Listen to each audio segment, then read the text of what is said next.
हरे कृष्ण कृष्ण कृष्ण हरे हरे, हरे राम राम राम हरे हरे।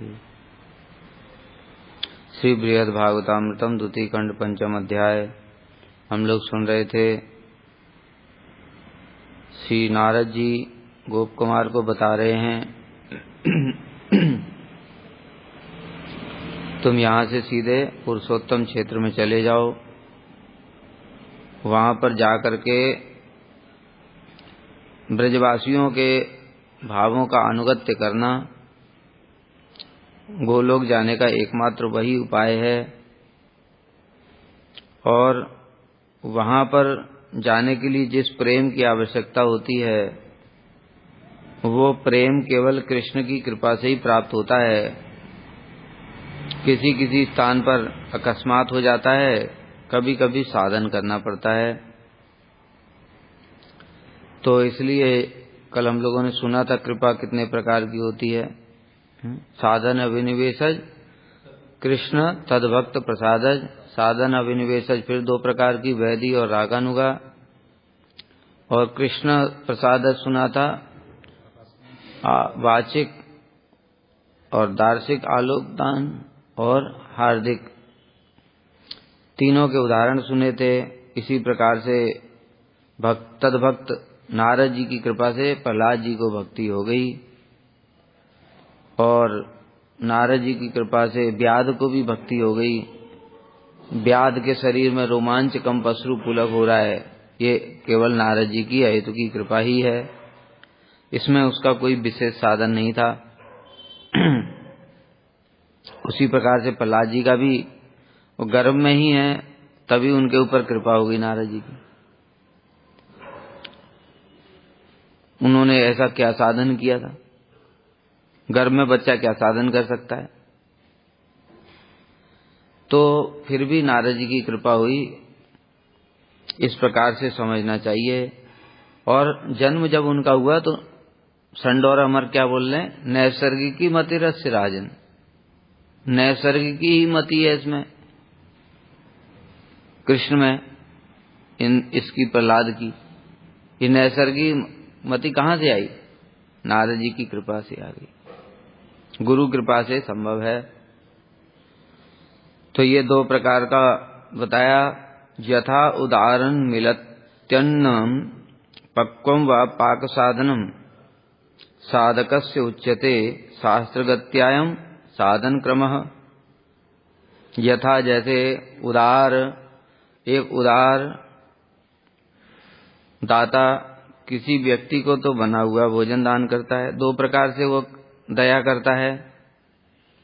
एक कोई व्यक्ति है, भूखा व्यक्ति आ गया, भिखारी, कहने लगा बहुत जोर की भूख लगी है, कुछ दे दो खाने के लिए। तो उसने दे दिया, घर में बनाया था रोटी सब्जी दाल चावल, दे दिया उसको, और वो खा रहा है आराम से बैठ के। दूसरा कोई व्यक्ति आया, कहता मुझे भूख लगी है, भिक्षाम देहि। उन्होंने उसको दाल चावल आटा ये दे दिया, तेल। अब वो लकड़ी व्यवस्था करेगा, चूल्हा जलाएगा और दाल चावल पकाएगा, फिर अपना भोग लगाएगा और तब खाएगा।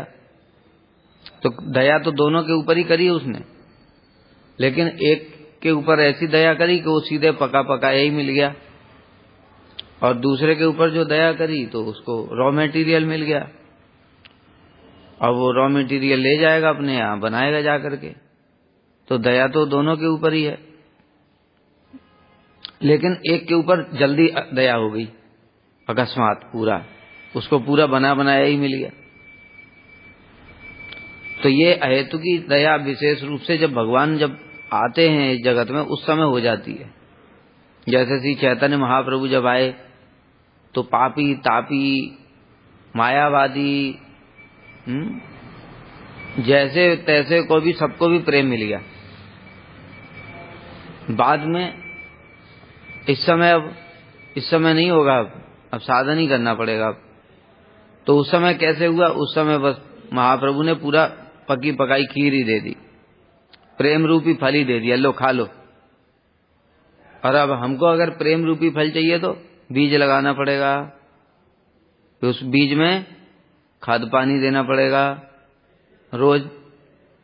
फिर उसके बाद में उसकी पेड़ छोड़ा पौधा होगा, उसकी रक्षा भी करनी पड़ेगी। चारों ओर घास उगाएगी, उस घास को उखाड़ के फेंकना पड़ेगा। और पौधा बड़ा होगा तो उसके बड़े बड़े जो जानवर हैं उनसे रक्षा करनी पड़ेगी, गाय भैंस से, बकरी इत्यादि से पत्ते खा जाएगी। हाथी जैसा आ गया तो हाथी से रक्षा करनी पड़ेगी। ऐसे करके वो पेड़ बड़े होने का इंतजार करना पड़ेगा, उसको पानी, खाद, हवा, धूप सब देना पड़ेगा। उसके बाद समय आएगा जब, तब उसमें प्रेम रूपी फल लगेगा। मतलब क्या, गुरुजी ने बीज दे दिया। बीज क्या है? भक्ति लता का सेवा वासना, गुरुजी ने बीज दे दिया। स्वरूप तो जीव का नित्य सिद्धि है, वो थोड़ी गुरुजी देते हैं। उसमें क्या देते हैं? भोग वासना अनंत काल से चल रही है, अब उसको सेवा वासना का बीज दे देते हैं। सेवा वासना रूपी बीज पर ही तो प्रेम रूपी फल निकलेगा। तो बीज दे दिया गुरुजी ने, अब उसको हमको रोज सिंचन करना पड़ेगा, पानी देना पड़ेगा, देखभाल करनी पड़ेगी, खाद देना पड़ेगा। ये क्या है? श्रवण, कीर्तन, स्मरण, वंदन, सेवा, हरिनाम, साधु संग, ये सब पानी है उस बीज के लिए। फिर धीरे धीरे जब बड़ा हो जाएगा तो फिर घास वास उगाएगी आसपास, देखना पड़ेगा। अगर घास को नहीं काटा तो घास ही बढ़ जाएगी, पौधा तो गया। ये घास क्या है? साधक के अंदर कामना वासनाएं, अनर्थ, दुष्कृति उत, सुकृति उत, भक्ति उत, अपराध उत, अनर्थ, कामना वासनाएं अगर आ गई हृदय में, तो जो सेवा वासना है उसमें श्रवण कीर्तन नहीं जाएगा और कामना वासनाओं में ही चला जाएगा, उनकी पूर्ति करने में चला जाएगा। हम सोच रहे हैं हम तो भक्ति कर रहे हैं, लेकिन वो हो गया भक्ति उत्थान अर्थ, वही खा गया सारा श्रवण कीर्तन रूपी फल को। और जो सेवा वासना थी वो खत्म, भोग वासना फिर जग गई, खत्म हो गया, गए काम से। इसलिए इन घास को उखाड़ उखाड़ करके फेंकना पड़ेगा। साधु संग करते रहेंगे तो साधु हमको ऐसे बताएंगे। उसके पश्चात में फिर और पौधा बड़ा होगा तो अपराध रूपी हाथी से बचाना पड़ेगा। कहीं अपराध रूपी हाथी अगर आ गया तो सीधे ही पेड़ बड़ा भी हो गया है, लेकिन उसकी सूंड में तो इतनी ताकत होती है कि वो तो बड़े पेड़ को भी उखाड़ करके धाए, खत्म। अब वो बट वृक्ष को हाथी उखाड़ सकता है? अब वो चाहे कितना जोर लगा ले, 2-4 हाथी भी साथ में मिल जाए तो भी कुछ नहीं बिगाड़ सकते। क्यों? अब उसकी जड़ें चारों ओर फैल गई हैं। उसी प्रकार से जब तक हमारा पेड़, सेवा वासना रूपी पेड़ जो है, भक्ति लता जब तक इतना स्ट्रांग नहीं हो जाती, तब तक हमको अपराध से बचना पड़ेगा। कम से कम भाव प्रकाश ना हो जाए तब तक। भाव भक्त का फिर अपराध नहीं होता है। क्यों नहीं होता भाव भक्त का अपराध है? हम भी तो दिन रात भाव में रहते हैं अपने, तो उससे क्या हो गया? अपराध का मूल कारण होता है भोग वासना। बिना भोग वासना के अपराध नहीं होता है कोई। यहाँ जो हम आए इस ब्रह्मांड में, उसका मूल कारण क्या था? कृष्ण बहिर्मुख हैया भोग वांछा करे, वो भोग वासना ही तो अपराध था। उस कारण तो माया ने पकड़ा था। ये दंड क्यों मिल रहा है हमको? उसका मूल कारण तो वही था, अपराध। अपराध किस लिए हुआ था? भोग वासना के कारण। तो भोग वासना, भोग की इच्छा करी, वही अपराध हुआ, वो अपराध से यहाँ आ गए।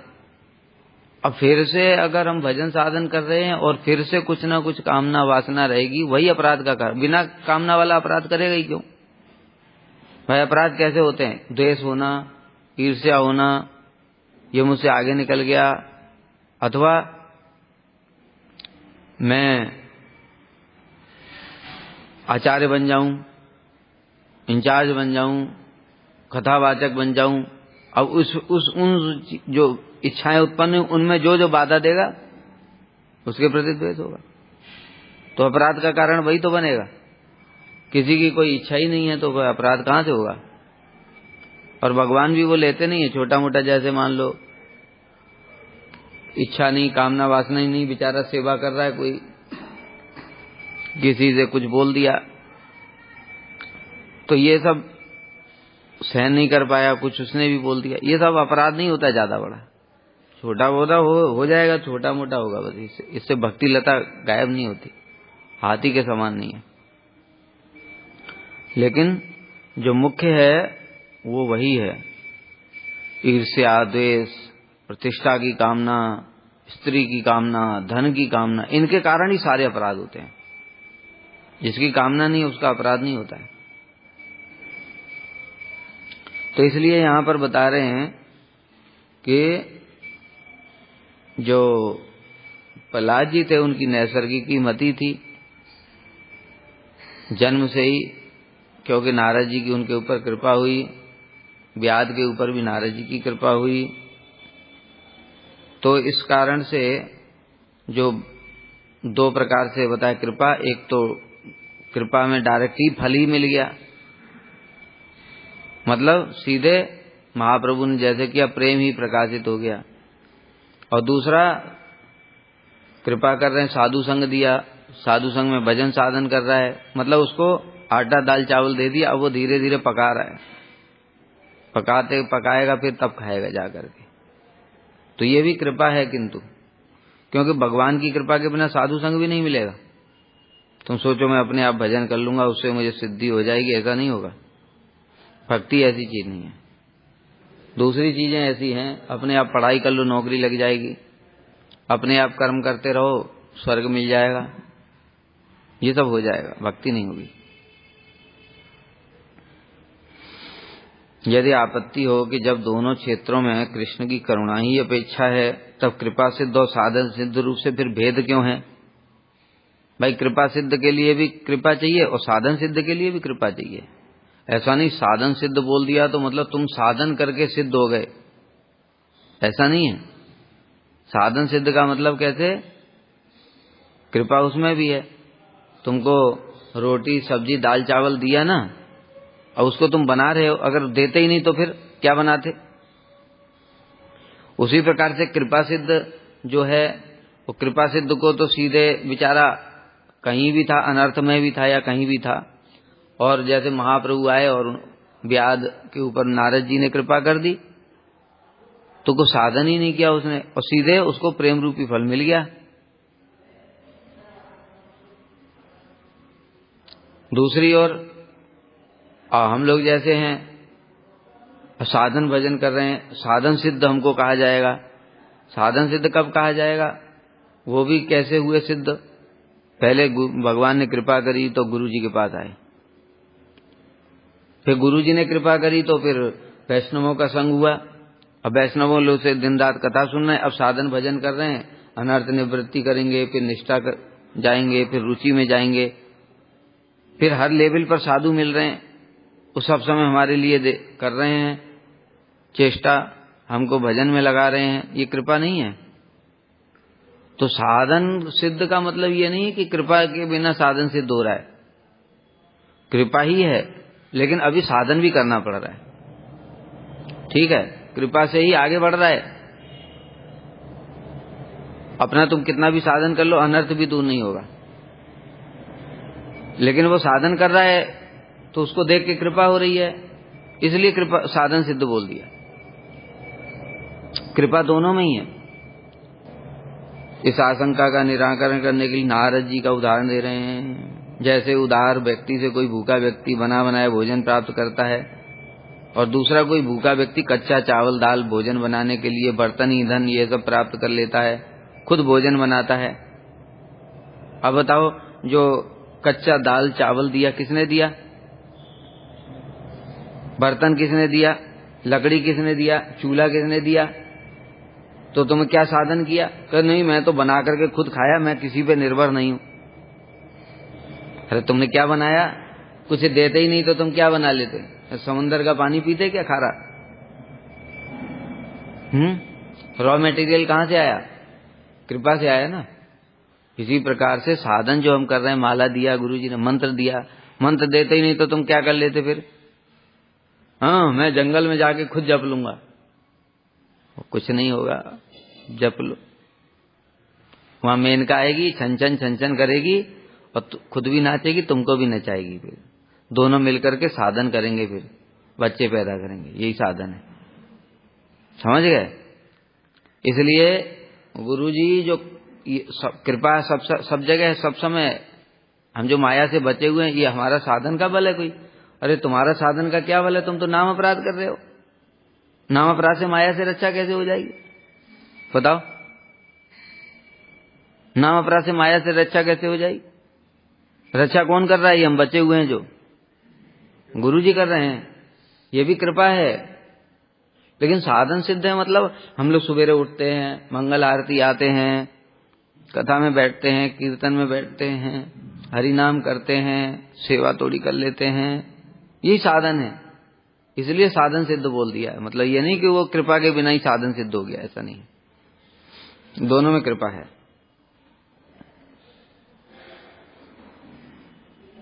जो जैसे दान के उपयुक्त है, दाता द्वारा उसको वैसा ही द्रव्य इत्यादि वितरण किया जाता है।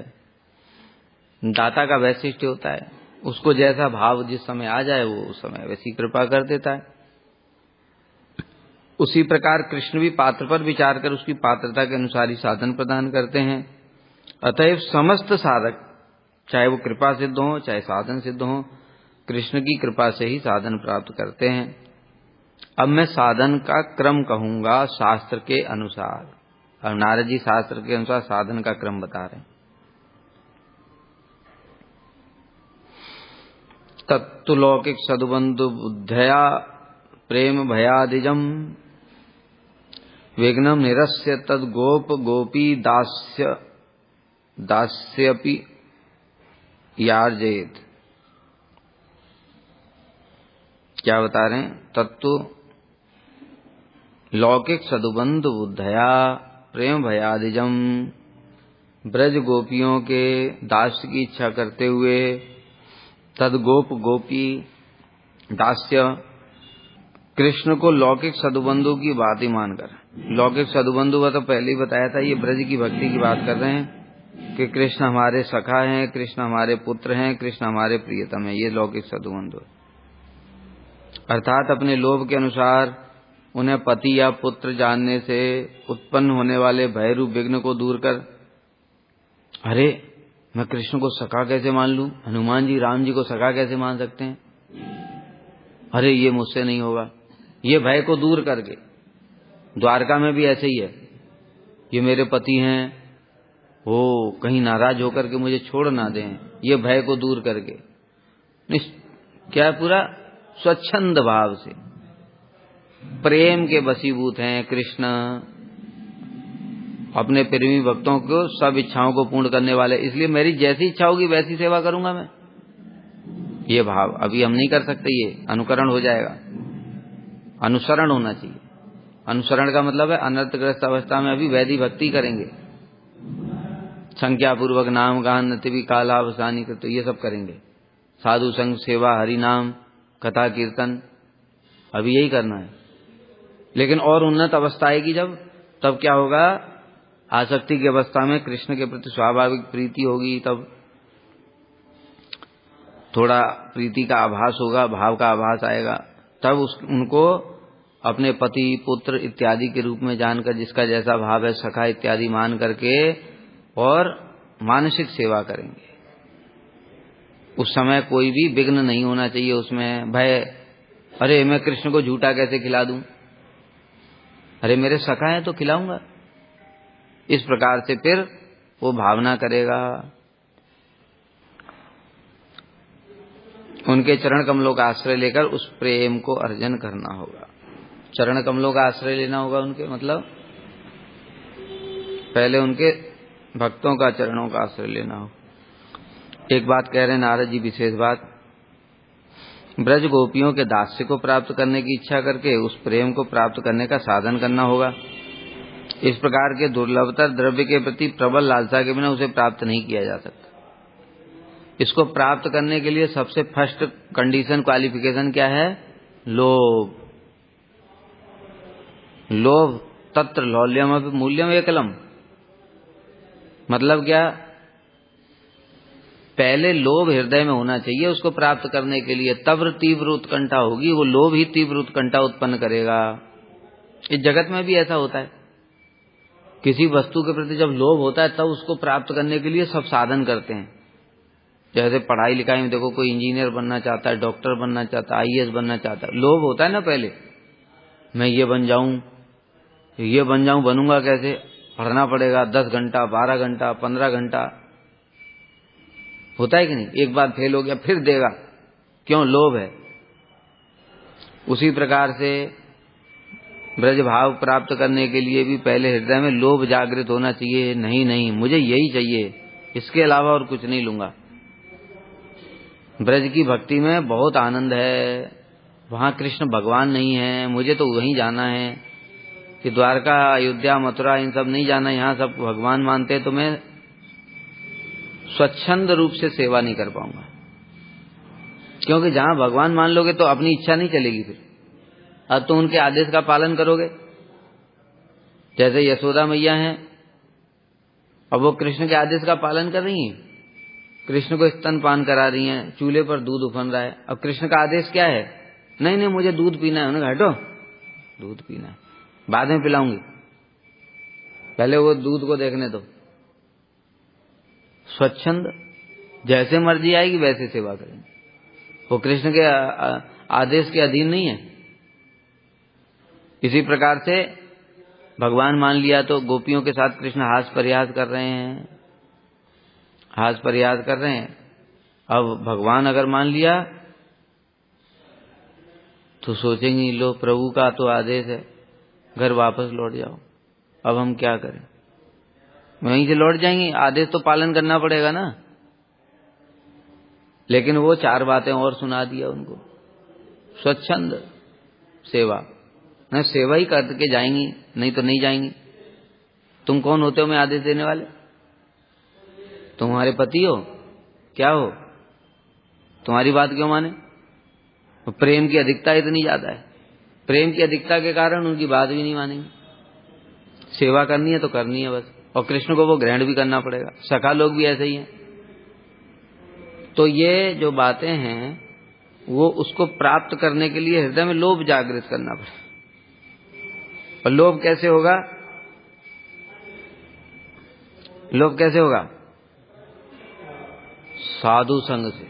साधु संग के बिना लोभ नहीं होगा। साधु संग जिनके हृदय में लोभ है उस प्रकार का, जब उनको पुनः पुनः देखेंगे और सुनेंगे, सुनेंगे जब उनसे कथा, तब देखेंगे अरे इनके हृदय में कैसा प्रेम है बार बार ब्रजवासियों के लिए, कैसा प्रेम है बार बार। हमारी कैसी भक्ति है, हम तो बस वही है कि हाथ जोड़ करके ये करना है, वो करना है, भगवान प्रभु ये मानना, ये सब समय ब्रजवासियों के प्रति ऐसे डूबे रहते हैं। क्या हमारे अंदर भी ऐसा हो सकता है क्या? ये तो बड़ा अद्भुत चीज है। साधु संग से लोभ होगा, और उनका आचरण देखेंगे किस प्रकार से वो प्रेम में दिन रात डूबे रहते हैं। जब उनका ऐसे संग करेंगे तब हृदय में हमारे भी लोभ जागृत होगा। इस जगत में भी ऐसा होता है। देखो, कोई बच्चा पैदा हुआ, उसको डीएम बनने का लोभ हो जाता है। पहले क्या देखता है वो? उन्हें पूछा ये नीली बत्ती वाले गाड़ी जा रही है, जब वो गाड़ी जा रही है पुलिस ने सबको रोक दिया, अब वो खड़ा होकर देख रहा है कौन है ये? कह रहे ये डीएम है। ये कौन होता है? आईएएस होता है। नीली बत्ती मिलती है, सिक्योरिटी गार्ड मिलते हैं, जिले का मालिक है, जो बोलेगा करेगा सब। अच्छा ऐसा होता है, मैं भी बन सकता हूँ क्या? हाँ बन सकते हो, पढ़ाई करो, ग्रेजुएशन करो, उसके बाद यूपीएससी का एग्जाम दो, तैयारी करो अच्छे से, तुम भी बन सकते हो। अब उसके अंदर लोभ जागृत कैसे हुआ? सुन करके हुआ ना। तो इस प्रकार से यहां भी लोभ जागृत कर सुनने से ही होता है। बस सुनने से कैसे होगा? जो केवल भाषण देते हैं उनसे नहीं होगा। जिनके हृदय में वो लोभ है, जैसे हमारे गुरु जी हैं, उनके हृदय में वो है, इसलिए सारे विश्व में उसी चीज का ही प्रचार करते रहे। ऑटोमेटिक वैदिक भक्ति की उनसे बात ही नहीं होती। वैदिक भक्ति बात करते करते ऑटोमेटिक ब्रज गोपियों की महिमा तक पहुंच ही जाते हैं। वो बुद्धिपूर्वक नहीं पहुंचते जैसे हम लोग पहुंचते हैं। हम लोग जानबूझ करके हम जरा दिखाएं तो सही इनको ब्रज गोपियां क्या हैं। वो हमारे जैसे लोग हैं, वो बुद्धिपूर्वक बोलते हैं, गुरु जी का अनुकरण करते हैं। वैसे नहीं, स्वाभाविक रूप से ऑटोमेटिक धीरे धीरे भजन साधन करते करते गुरु जी की कृपा से हृदय में लोभ जागृत हो जाएगा। लोभ जागृत हो जाएगा, तब हम जो कथाएं करेंगे उनसे दूसरों के हृदय में भी लोभ जागृत होगा, नहीं तो नहीं होगा। मैकेनिकल प्रोसेस से बुद्धि में नॉलेज बढ़ेगी। अतः उस प्रेम की प्रबल लालसा के परम सकामता के रूप में प्रतीत होने पर भी उस द्रव्य अर्थात प्रेम तत्व के विचार में वह लालसा परम निष्कामता में ही पर्यवसित। तो कोई बोले, अरे ये तो तुम इच्छा कर रहे हो भाई, कृष्ण के मुझे ये मिल जाए, सख्य मिल जाए, वात्सल्य मिल जाए, मधुर रस मिल जाए, मैं ब्रज में पहुंच जाऊं, ये तो तुम इच्छा कर रहे हो। लेकिन भगवान तो कहते हैं कि निष्काम होना चाहिए भक्त को। तो इसका क्या सामंजस्य है? कहते हैं प्रेम की प्रबल लालसा के परम सकामता के रूप में प्रतीत होने पर वो ब्रजवासियों जैसी सेवा प्राप्त करने की जो तीव्र उत्कंठा है, वो कामना जैसी प्रतीत होने पर भी वो परम निष्काम है। परम निष्काम क्यों है वो? ये तो कामना है। ब्रज गोपियां कात्यायनी व्रत कर रही हैं। कात्यायनी महामाये महायोगिनी अधीश्वरी नंद गोपस्तम देवी पति में कुरुते नमः। आप नंद के पुत्र को हमारा पति रूप में प्रदान कर दो। और ये जगत की औरतें भी तो, जो स्त्रियां हैं वो भी तो करती हैं ऐसे, पति के लिए गौरी शंकर की पूजा करती हैं। तो इनकी कामना उनकी कामना में क्या अंतर है फिर? कहे वो कामना परम निष्काम है। परम निष्काम का मतलब क्या है? कृष्ण की सेवा जीव का नित्य धर्म है। नित्य धर्म को कामना नहीं कहते, समझ गए? जो हमारा नित्य धर्म है, जीव का स्वरूप क्या है? कृष्ण दास। और स्वरूप कृष्ण का दास है तो कृष्ण की सेवा करना ही उसका नित्य धर्म है। अब वो जो सेवा करने के लिए जो कामना कर रहा है वो कामना नहीं है। कामना क्या? उससे इतर कुछ करेगा तो कामना है। समझ गए? जैसे दोष कब लगता है? ब्राह्मण है, कोई ब्राह्मण है और वो यज्ञ तप व्रत ये सब कर रहा है तो उसको दोष लगेगा।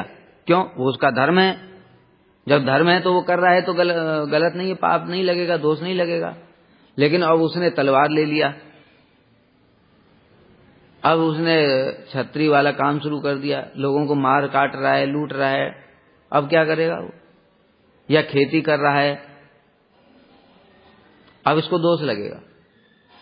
इसी प्रकार से क्षत्रिय अपना काम काज छोड़ करके सब और पूजा पाठ शुरू कर दिया, अब इसको दोष लगेगा। तो मतलब जो तुम्हारा धर्म है वो पालन करो। ब्रह्मचारी होकर के स्त्री संग करता है तो दोष लगेगा, लेकिन गृहस्थ होकर के अपने स्त्री का संग करता है तो दोष नहीं है। भाई आदमी तो वही है, वही आदमी है। अभी 25 साल तक ब्रह्मचर्य में था, गुरु आश्रम में था, और वहां से आया, अगले दिन ही उसने विवाह कर लिया, अब स्त्री संग कर रहा है, अब दोष नहीं लगा उसको। और वहां एक दिन पहले ही अगर गुरु आश्रम में रहते हुए स्त्री संग करता तो क्यों? आदमी तो वही है, और मान लो स्त्री भी वही है, उससे प्रेम करने लगा वो, तो दोष क्यों लग गया एक दिन पहले? एक दिन बाद दोष नहीं लग रहा है, क्योंकि धर्म है ना उसका, धर्म के अनुसार काम कर रहा है। ब्रह्मचारी का धर्म क्या है? ब्रह्मचर्य पालन करना, स्त्री संग नहीं करेगा। अब गृहस्थ बन गया तो स्त्री संग कर सकता है। तो धर्म के अलावा कुछ करेगा तब दोष लगता है ना। तो इसी प्रकार से जीव का नित्य धर्म ही क्या है? स्वरूप धर्म कृष्ण की सेवा है। अब कृष्ण की सेवा के लिए वो कितना भी इच्छा करता रहे, 1 करोड़ इच्छा कर ले, वो तो वो क्या है, जितनी ज्यादा इच्छा कर रहा है उतना वो परम है, श्रेष्ठ। समझ गए कि नहीं? वो उल्टा हो गया अभी यहां। जैसे बताया एक ब्राह्मण है, अब वो जितना ज्यादा यज्ञ दान व्रत करे उसको दोष लगेगा और उसका महिमा बढ़ती चली जाएगी। ठीक है ना? उसी प्रकार से जीव का स्वरूप कृष्ण का दास है, और कृष्ण के दास को प्राप्त करने के लिए वो जितनी ज्यादा कामना करेगा उतना ज्यादा उसकी महिमा। गोपियां सबसे श्रेष्ठ सेवक क्यों हैं? सारे उद्धव जी और ये सब क्यों इतनी उनकी महिमा गान कर रहे हैं? क्योंकि वो सर्वोत्तम सेवा कर रही, सब प्रकार से जो बाकी लोग करते हैं उन सबसे ज्यादा सेवा करती हैं, इसलिए सब उनकी चरण धूलि की कामना करते। तो ये कामना हुई। सुखदेव गोस्वामी तो परमहंस निष्काम है कि नहीं? वो उन गोपियों की महिमा गान कर रहे हैं। अगर वो गोपियां कुछ कामना युक्त होती तो परमहंस शिरोमणि निष्काम भक्त वो उनकी महिमा क्यों गान करते? बताओ। हम अपने से ऊपर वाले की महिमा गान करते हैं कि नीचे वाले की? इसलिए इस बात को समझना चाहिए कि ये जो प्रेम तत्व है, इसके विषय में जो कामना होती है, कृष्ण को पति रूप में क्यों प्राप्त करना चाहती है? कृष्ण की सेवा के लिए, सेवा के लिए। अरे सेवा तभी तो कर पाएंगे जब मिलन होगा, मिलन के बिना कैसे सेवा करेंगे? कहते मानसिक कर सकती है, मानसिक में फिर आनंद नहीं होता है कृष्ण को, ग्रहण तो कर लेंगे वो, लेकिन साक्षात सेवा में कृष्ण को साक्षात आनंद होगा। इसलिए जो प्रेम तत्व के विचार में ये कामना यानी लोभ, वो परम निष्काम होता है। अतः भगवत भक्ति रूप महासागर में समस्त प्रकार के प्रभावों से उत्पन्न विरोध विलीन हो जाते हैं। इसलिए जो प्रेम रूपी महासागर है, इसमें जितने प्रकार के विरोध, विरोध मतलब जो कामना किया, ये विरोध है ना भक्ति का। जो तुम कामना कर रहे हो ये भक्ति का विरोधी है, लेकिन ये प्रेम रूपी महासागर में ये क्या हो जाता है? ये विलीन हो जाता है, ये भी और पूरा भक्ति हो जाता है। कृष्ण के कान पकड़ना ये क्या है? ये विरोध है कि नहीं? भक्ति। भगवान के कान पकड़ लोगे तुम, लेकिन प्रेम रूपी महासागर में ये भक्ति हो जाता है। इसलिए कह रहे हैं ये प्रेम रूपी महासागर में समस्त प्रकार के प्रभावों से उत्पन्न विरोध विलीन हो जाते हैं, गायब। यहां कुछ नहीं मिलेगा। सका लोग कृष्ण के कंधे पर चढ़े, भगवान के कंधे पर चढ़ेगा, वो प्रेम रूपी महासागर में वो भी विरोध विलीन हो गया। भगवान को झूठा खिलाएगा, वो भी खाएगा, सब ऐसे होगा। इस विषय में सिद्धांत पहले ही बताया जा चुका है। तदुपरांत कह रहे हैं उन नंद नंदन के चरण कमलों से संबंधित जो लौकिक पुत्र पति रूप बुद्धि है, वही सर्वोत्तम सौहार्द में अनुरक्त बुद्धि है। अथवा लौकिक संबंध से उदित सद्बंधु ज्ञान द्वारा, अर्थात पति पुत्र ज्ञान द्वारा भय गौरव अविश्वास और लज्जा से उत्पन्न विघ्नों को दूर कर उस प्रेम को प्राप्त करो। देखो, जब बताया प्रेम होता है और लौकिक सद्बंधुवत भाव होता है, तब भय गौरव अविश्वास ये सब तभी दूर होते हैं, उसके बिना दूर नहीं होगा। जैसे अभी हमने एग्जाम्पल दिया था डीएम का। अब वो जो डीएम है, कोई बुजुर्ग आदमी गया उससे मिलने के लिए, उसके बाप से भी ज्यादा उम्र, दादा की उम्र का आदमी गया। अब वो उसको कैसे बोलेगा?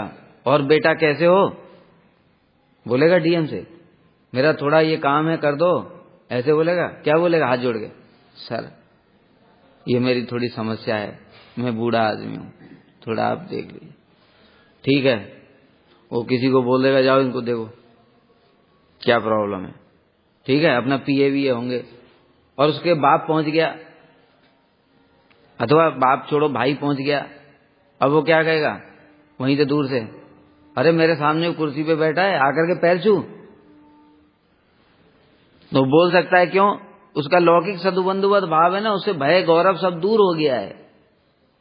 तो वो जो भय और गौरव दूर हुआ, वो किस कारण से दूर हुआ? भाव से दूर हुआ, लौकिक सद्बंधुवत भाव। क्योंकि उसके बाप के लिए वो क्या है? वो बाप के लिए डीएम थोड़ी, मेरा बेटा है ये। तो उसको अगर सिक्योरिटी वाले रोकेंगे, कहते वो मेरा बेटा है, अभी तू एक बार बोल जा करके उसको, यहीं आएगा पैर छूने।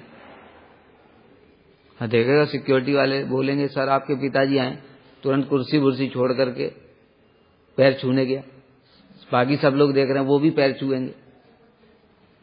होगा कि नहीं? कि क्यों हुआ ऐसा? लौकिक सदुबंधुवत भाव। ऐसे ही उसकी माँ है, डांट भी लगा देगी कि आज घर में ये फंक्शन था, तुमको तो सारे दिन तो तुम काम ही करते हो, रोज साल भर, एक दिन जल्दी नहीं आ सकते थे? बताओ, उसकी पत्नी का तो बर्थडे होगा, अब क्या करेगा वो? अगर लेट आया तो वो डीएम को डांट रही है। बताओ क्यों डांट रही है? क्योंकि प्रेम है, लौकिक सदुबंधुवत। और कोई दूसरी स्त्री डांट सकती है? ऐसे नहीं डांट सकती। ये इस जगत का उदाहरण इसलिए दिया कि ये डीएम का ऐश्वर्य क्या है, इसका क्या ऐश्वर्य है? ऐसे हजारों डीएम पड़े हुए दुनिया में, पीएम भी है, कितने देश हैं उन सब में पीएम राष्ट्रपति हैं, लेकिन भगवान का ऐश्वर्य कितना है। अनंत ब्रह्मांडों के अनंत ब्रह्मा शिव सब उनके हाथ पैर जोड़ करके खड़े रहते हैं। अब उनके प्रति तुम्हें लौकिक सदुबंधुवत भाव चाहिए है, मेरा दोस्त है तो कितना प्रेम होना चाहिए भाई। इस थोड़ा तुलना भी तो करना सीखो। ये बुद्धि किस लिए दिया भगवान ने? एक छोटी सी तुमको प्लास्टिक की साइकिल चाहिए, जो कार, जो चाबी वाली, तो कितना पैसा चाहिए? 100 रुपया, 200 रुपया। जो हेलीकॉप्टर है 500, 1000 रुपया जो उड़ता है ऐसे रिमोट से यहीं उड़ करके आसपास आ जाता है। और तुमको सच में वो वाला हेलीकॉप्टर चाहिए फिर तो कितना करोड़ों रुपया चाहिए कि नहीं? तो जैसे चीज वैल्यू, चीज की महिमा बढ़ रही है, वैसे उसका पैसा भी बढ़ रहा है कि नहीं? अब यहां पर बताए, एक डीएम के लौकिक सदुबंधुवत भाव के लिए इतना प्रेम होना चाहिए, उसका संबंध होना चाहिए उसके साथ में। तो भगवान जो है अनंत ब्रह्मांडों के स्वामी, जिनके प्रति सबकी ऐश्वर्य बुद्धि है, सारे योगी मुनि ऋषि देवता ब्रह्मा शिव सब उनके हाथ जोड़ करके प्रार्थना करते हैं, उनके प्रति तुम्हें सखा की बुद्धि होनी चाहिए। तो कैसा प्रेम होना चाहिए फिर? यहां से कोटि गुना ज्यादा होना चाहिए। और हमारा उल्टा ही है, संसार में तो खूब प्रेम है और भगवान से रत्ती भर भी नहीं है, और चाहिए हमको रागानुगा भक्ति। इसलिए ये आसान चीज नहीं है, इस बात को समझो और समझ करके फिर तीव्र भजन करो। कैसे प्राप्त होगा, कैसे प्राप्त होगा, ये आसान चीज नहीं है। गुरु जी की कृपा से तो प्रार्थना करेंगे बार बार।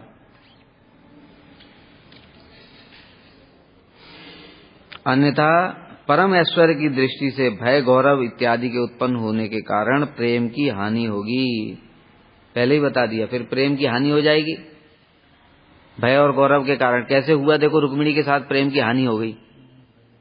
कृष्ण ने तो प्रेम से कहा था, प्रेम बढ़ाने के लिए, जैसे गोपियों के साथ में करते हैं वो हास प्रयास, उनको वही याद आ गया होगा कि थोड़ा इनसे भी कर लूं आज। और उन्होंने कहा, रुक्मिणी जी आपने हमसे विवाह क्यों किया? आपके लिए तो इतने बढ़िया बढ़िया रिश्ते आए थे। शिशुपाल जैसे जरासंध का दत्तक पुत्र था, क्षत्रिय था, अब मैं तो गांव का ग्वाला।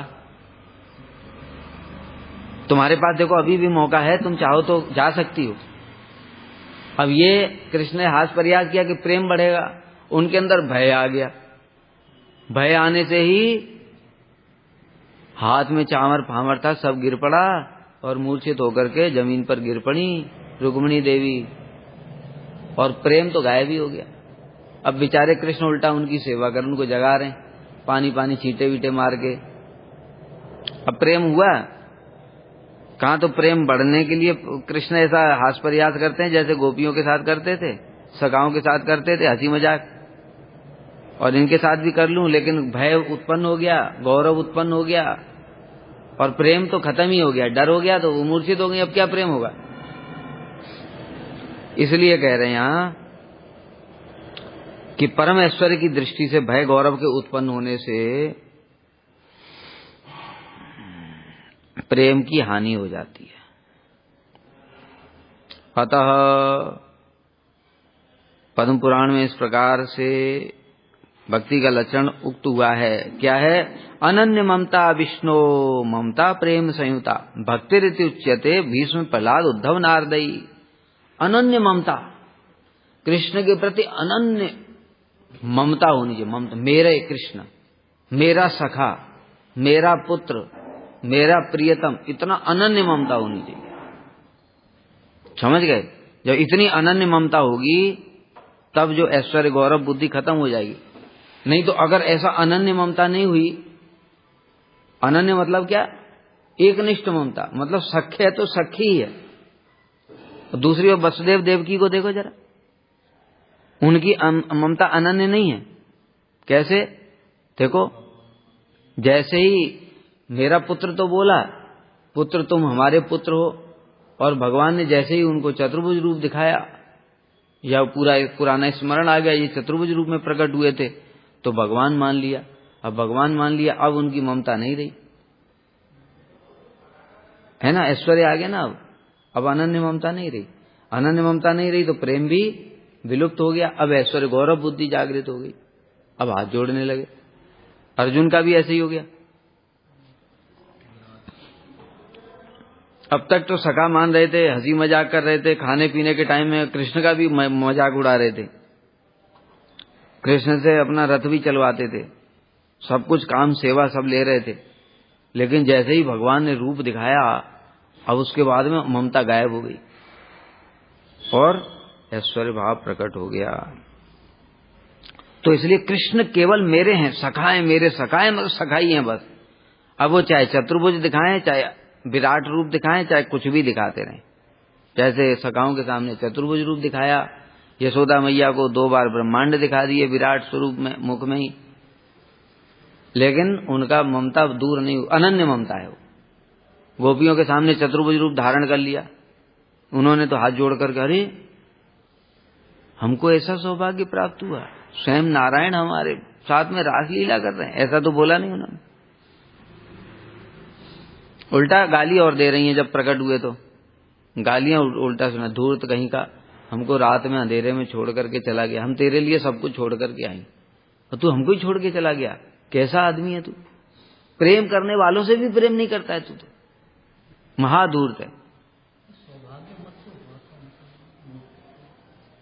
अरे सौभाग्य मत क्या है कि कृष्ण रसिक शेखर है, सब इतना सुंदर, इतना मधुर हैं, केवल हमारे साथ ही हैं, ये सौभाग्य मत हुआ। थोड़ी वो अनंत कोटि ब्रह्मांड के स्वामी हैं, मेरे साथी हैं। असमोर्धम अनन्य सिद्ध लावण्य सारम, कृष्ण का स्वरूप कैसा है?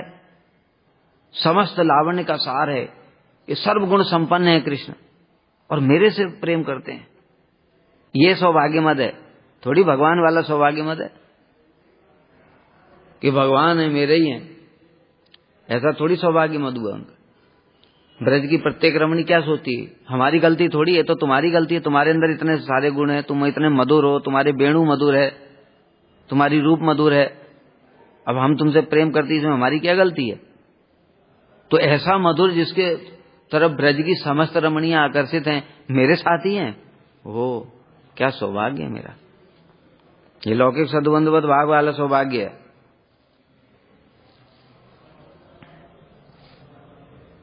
इस प्रेम के विषय के अलावा अन्य वस्तुओं के प्रति ममता शून्य होना ही लक्षण है। भीष्म, प्रहलाद, उद्धव, नारद इत्यादि ने इसी को ही प्रेम भक्ति का, ये प्रेम भक्ति की परिभाषा है।